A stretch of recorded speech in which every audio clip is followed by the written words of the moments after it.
It has been a long time since I last played Halo Infinite. The last time I fully played Halo Infinite was a week after Season 2 came out, which was almost 2 years ago, because I think Season 2 lasted a whole year. But it has been a while since I last played. Now, even though I wasn't playing the game anymore, I was still keeping an eye out, although as time went on, eventually I just moved on and played something else. Now, ever since launch, I've had a lot of problems with Halo Infinite. Many of those problems are now solved, like the lack of content, Forge finally being added in Season 3. The Forge in Halo Infinite is probably the best Forge to date. Only problem I have with it is the online only aspect, but that aside, the Forge in this game is phenomenal. And over time, they added more maps and game modes. We finally have some sort of career rank system, Infection finally being added in Season 4, new weapon models, which is cool, but some problems I have still stand. Like, I still don't like the armor coding system. There are some things in this game that at first I didn't like, but over time it did grow on me, like the armor core system. At first I didn't like the armor core system, but ever since they added the Rakshasa core and even the Mirage core, the armor core system did eventually grow on me. I ended up really liking the Rakshasa core a lot. They give the Spartans like this tactical look. So the armor cores did grow on me. However, there's another system in the game that I still don't like, and that's the armor coding system. I still don't like the armor coding system. Now, as of Season 5, they made the helmets cross-core, finally. And they also made all newer armor coatings cross-core, and maybe eventually the previous coatings. I hope at some point they make some shoulder pieces, wrists, and some chest pieces cross-core too. I understand some shoulder pieces, wrists won't fit on other Spartan cores. Some of these pieces do look exclusive to a specific core, but I can see some fitting on others. The chest pieces, I don't see a lot fitting on other cores at all. I can understand those sticking to their default core, but some of those pieces do look like they can fit on all the cores. I'm just saying. I understand they can't do all chests, shoulder pieces, but at least make some cross-core. Not all. Now, armor coatings, I still don't like the armor coating system. It's just they still feel like color presets that literally we as players can easily come up with. Now, as of Season 5, or previous seasons that I missed, I finally see some coatings that I would consider unique, like the new Flood coatings. And I also saw some coatings in the Season 3 Battle Pass that have liveries on it.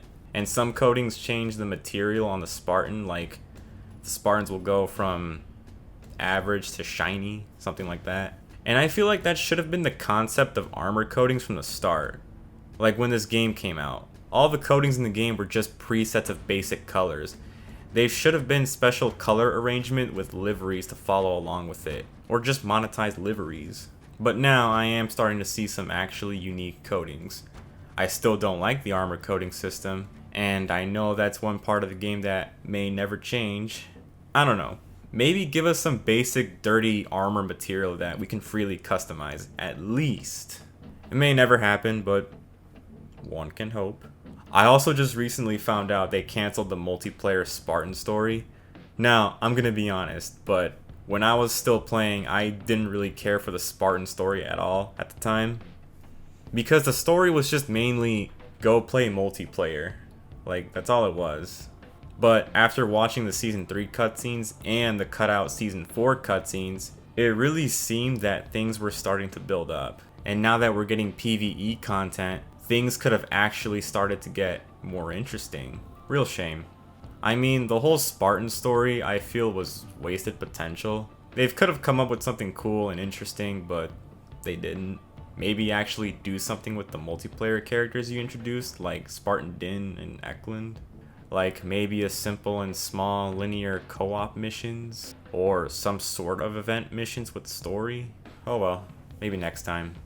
Alright, putting all that aside, I just wanted to go over all the stuff I missed out. And pardon me if I get any info wrong, I mean, I haven't touched this game in such a long time. Kinda forgot it even existed. Alright, anyways, I'm gonna focus on all the new stuff introduced in Season 5. So, Season 5 introduces Flood-inspired customization, both for weapons and armor, at least for one core, which is pretty cool. A 50 tier battle pass. Now, When I saw the battle pass was going to be 50 tiers, I was a bit let down at first that they reduced it from 100 to 50, but carefully looking at the Season 5 battle pass and looking at the previous ones, Season 5 battle pass has less repeating unlocks compared to the older battle passes. Like for example, you would get this coding at tier 15, get the same coding again at tier 40, but now for a different weapon or armor core, and then get it again at tier 60.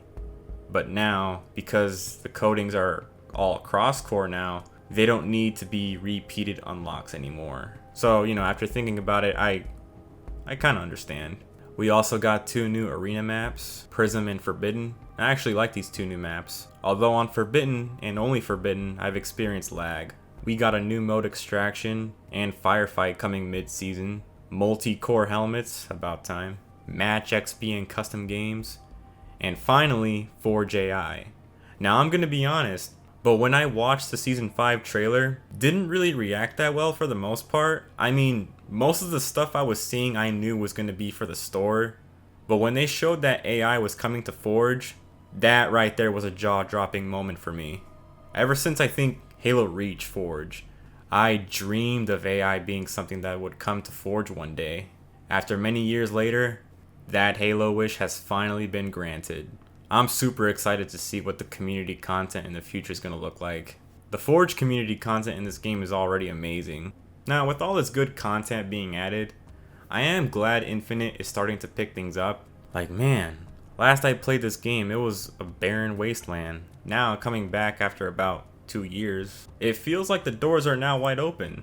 Things are finally shaping up. Something I would like to see in the future. Personally, I would like to see some more Rakshasa support in the future battle passes. I like the Rakshasa core. I also personally feel like they shouldn't add any more armor cores. I feel like they should just invest in more with the cores they have right now. For coatings, I would like to see some armor coatings or kits that show some sort of battle damage for your Spartan. Like, we recently got some flood coatings and pieces. I would like to see some heavily damaged coatings. Pieces, kits, whatever. I thought that would be cool. Maybe some animated intros that we can pick and choose. Just some things I think would be cool for future seasons. Now, one thing I've been thinking about. Is it too late for Infinite? Now, this game is 2 years old. A whole year of this game was not good. The content released this year did give us hope. Will this game finally reach its potential? I don't know. I can't predict the future. I hope so. One thing I will say, if this game launched in the state it is now, or better yet, if it launched in the state it did last season or season 3, I feel like this game would be in a far better state, or the release of seasons when this game launched shouldn't have taken so damn long. Like, season 1 was 6 months long, season 2 was a year. They should have never have done that. Kinda glad I jumped ship early on, cause given how long they made us wait, like, listen, I'm not getting any younger. Now again, if seasons remain 3 months long from the start, I don't think the wait to get where we are today wouldn't have been so bad. Will the game start to see a massive resurgence after 2 years? Again, I don't know, I can't predict the future. Now, as someone who dropped the game 2 years ago, would I recommend it now to people? For me, unfortunately, I've passed that phase where I pretty much moved on. At this point, I'm just revisiting an old friend every now and then. Also, 2023 has been a very stacked year for games, though I'm speaking for myself. If I were honest, for newcomers, or for people who also dropped the game, is it worth coming back to? Should you try it out? Yes, absolutely, go play it. I think it's worth playing now. I think people should at least try the game out. I mean, it's free. You got nothing to lose. And if you like it, then keep playing it. The game does give you free cosmetics if you play through the timed events, or operations they're now called. I'll probably play this game more from time to time. What I would really want to see in the future is more campaign content, or some sort of in-game story. Something. I feel like that's something Halo players demand right now. Anyways, that's all I have to say about Halo Infinite and Season 5. I do hope for the people that are playing enjoy the game now. I will continue to keep an eye out on the game. Really looking forward to future content. I expect everything to be better from now on. Anyways, thank you all so much for watching, and I'll see you in the next one.